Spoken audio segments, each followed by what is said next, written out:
श्री स्वामीनारायण भगवान की जय।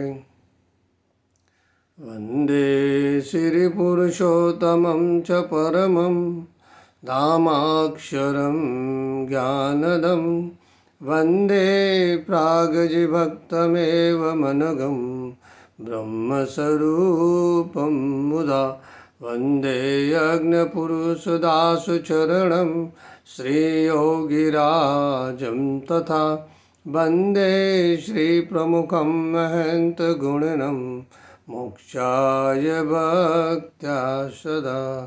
श्री स्वामीनारायण भगवान की जय। गुणातीतानंद स्वामी महाराज की जय। अक्षर पुरुषोत्तम महाराज की जय। श्यावल रामचंद्र भगवान की जय। उमापति महादेव की जय। राधा कृष्ण देव की जय। दुर्गे मात की जय। प्रकट गुरु हरि महंत स्वामी महाराज की जय।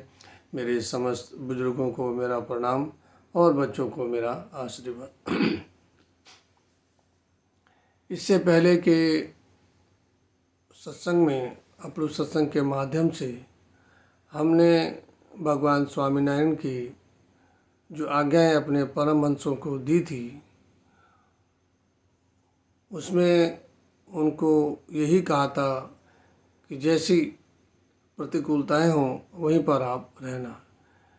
इससे आगे की जो कथा है वो मैं आपको आगे प्रेषित करता हूँ। मेरी पुनः उन्हें सभी भाई बहनों से प्रार्थना, जिन्होंने अब तक चैनल को सब्सक्राइब लाइक वेल नहीं किया, चैनल को सब्सक्राइब करें, लाइक करें, वेल करें और अपने सगे संबंधी भाई बंधुओं को भी आगे प्रेषित करें, उनको भी भगवान स्वामीनारायण की लीलाएं कथाओं का स्मरण और ज्ञान मिल सके। जय स्वामीनारायण। श्री हरि को जो परमहंसों ने एक पत्र लिखा था कि भाई हमें जो भिक्षा में जो अन्न मिलता है उस अन्न से हमारा जो भरपेट है वो पूरा नहीं होता है और हमें भूखा मरना पड़ता है। इससे आगे के कथानक में श्री हरि ने उस पत्र का उनको एक उत्तर में एक दृष्टांत दिया कि एक सद्गुरु आश्रम में रहते थे। उनके भोजन के लिए नित्य उनको एक सेर चावल मिलता था। उसे खाकर वो अपनी भगवत भजन करते थे। एक मुमुक्ष, एक शिष्य उनके पास शिष्य बनने के लिए उनके पास आया। उसने गुरु से कहा, गुरु ने कहा, देखो भाई, मुझे प्रतिदिन एक सेर चावल मिलता है, उसका भात बनाकर मैं खा लेता हूँ, मेरी किसी तरह से गुजर होता है, तुम यहाँ क्या खाकर रहोगे। मुमुक्ष ने कहा, आपका जो चावल आप बनाते हैं उसका जो पाशवन होता है उसको जो निकालते हैं, बस उसी को पीकर मैं आपका रहकर सत्संग करूँगा। गुरु ने उसको रहने की अनुमति दे दी। कुछ दिनों बाद एक दूसरा मुमुक्ष उनके पास आया और वह भी शिष्य रहने की प्रकट इच्छा करी। गुरु ने अपना और अपने शिष्य के गुजारा कैसे होता है उसको कह सुनाया। यह सुनकर जो गुरु जी को बोला कि आप मेरी चिंता न करें, रसोई के पहले आप जो चावल धोते हैं उसी पानी को पीकर मैं आप यहाँ रहूँगा और आपका सत्संग करूँगा। गुरु ने उसे भी सहमति दे दी।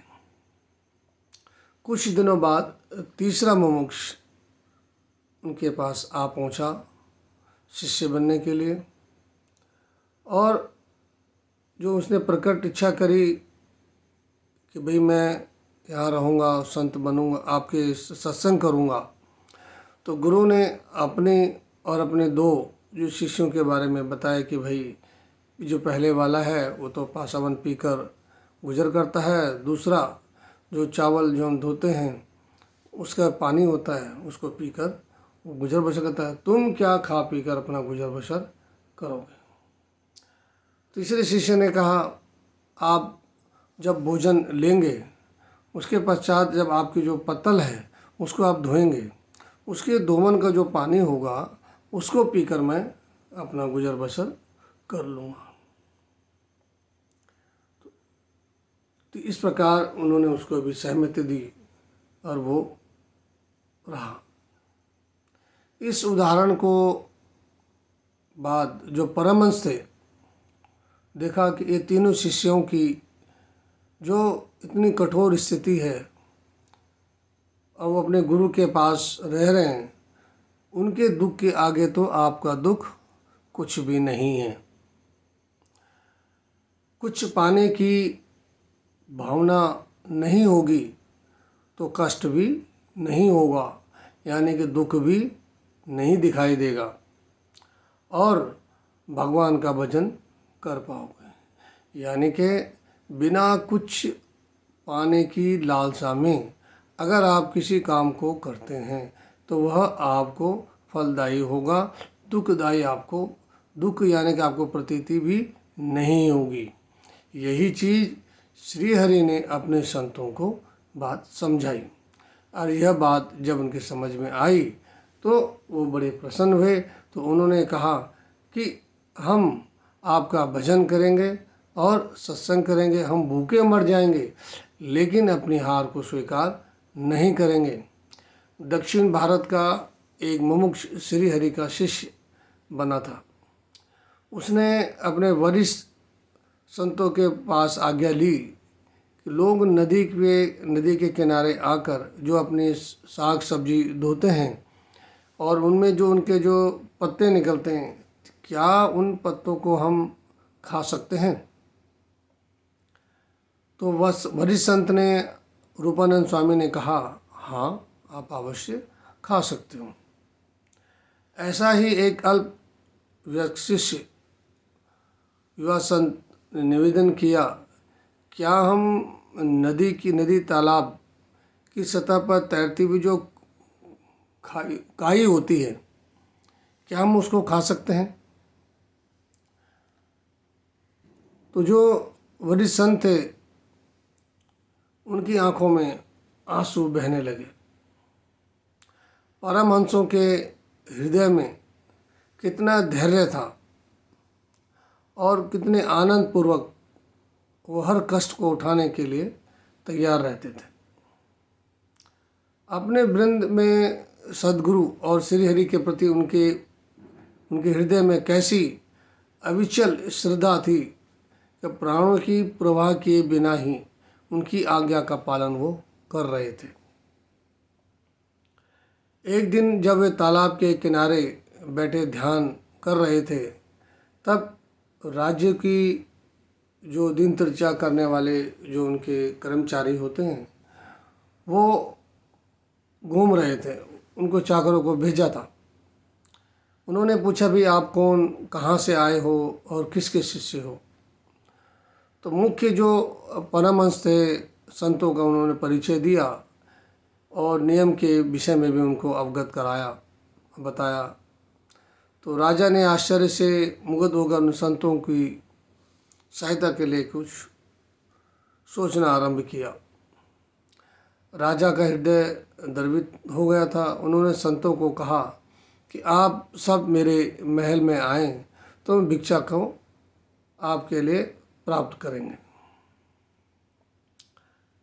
स्वामी रूपानंद स्वामी जी ने कहलवाया कि हम आपका निमंत्रण स्वीकार नहीं कर सकते, हम असमर्थ हैं। हमें तो आज्ञा है कि आप मान सम्मान और सुविधा का वैभव की ओर ध्यान भी नहीं रख सकते। हमें तो घर घर जाकर ही भिक्षा लेनी है और हम वहीं खा सकते हैं। यानी कि हम जब गांव-गांव में जाएंगे, भिक्षा अर्थात लेंगे, उनसे जो कुछ हमें अन्न मिलेगा उसी अन्न के माध्यम से हम लोग अपना जीवन निर्वाह करेंगे। राज सेवक ने विनम्रतापूर्वक कहा, महाराज को इस प्रकार मना करने का उनका अपमान होगा। वरिष्ठ संत ने स्वामी ने कहा, अपमान करने का हमारा कोई भी इरादा नहीं है। बात सिर्फ इतनी है कि हम अपने गुरु की जो आज्ञा है उसका हम उल्लंघन नहीं कर सकते। यदि इससे राजा को अपमान लगे तो हम यह राज्य छोड़कर यानी कि शहर छोड़कर भी हम बाहर चले जाएंगे। वो हमें आज्ञा देगी तो हम यहाँ छोड़कर चले जाएंगे और खुशी खुशी हम यहाँ से निकल भी जाएंगे। नौकर ने जाकर राजा को सारा संवाद सुनाया तो राजा का हृदय साधुओं के प्रति अपार आदर और सम्मान बढ़ गया। उन साधुओं ने के लिए मुझे गांव में सुविधा देनी चाहिए ताकि उनको अच्छी शिक्षा मिल सके। आखिर ऐसा ही हुआ। 2 दिन तक संतों को बहुत अच्छी भिक्षा भी मिली। परमहंसों की श्री हरि की आज्ञा के बोल सुनाई देने लगे कि सम्मान मिलने पर वहाँ से विदाई हो जानी चाहिए। साधुओं को वहीं रहना जहाँ असुविधाएं कष्ट देती हूँ, यानी कि अपना जो जीवन है उसको कष्टमय बनाना है, कष्ट सहन करना है और अपने राह पर चलना है। सभी लोग सभी जो परमहंस थे वो शहर छोड़कर सत्संग प्रचार के लिए आगे निकल पड़े।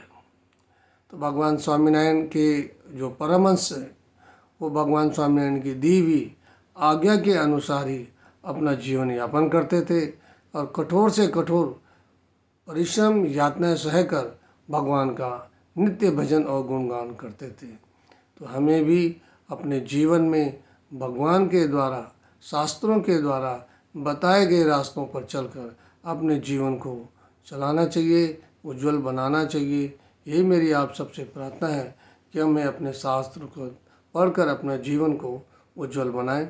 जय स्वामीनारायण। आज के लिए यहीं पर अपना सत्संग विराम देता हूँ। मैं पुनः उन सभी भाई बहनों से प्रार्थना करूँगा कि अपने चैनल सब्सक्राइब करें, लाइक करें, बेल करें और अपने जो भी सगे संबंधी हैं भाई बंधु उन सबको आगे प्रेषित करें। उनको भी भगवान स्वामीनारायण की लीलाएं कथाओं का, भगवान स्वामीनारायण के जो प्रसंग हैं उनका अनुबोधन हो सके, उनको ज्ञान मिल सके। जय स्वामीनारायण।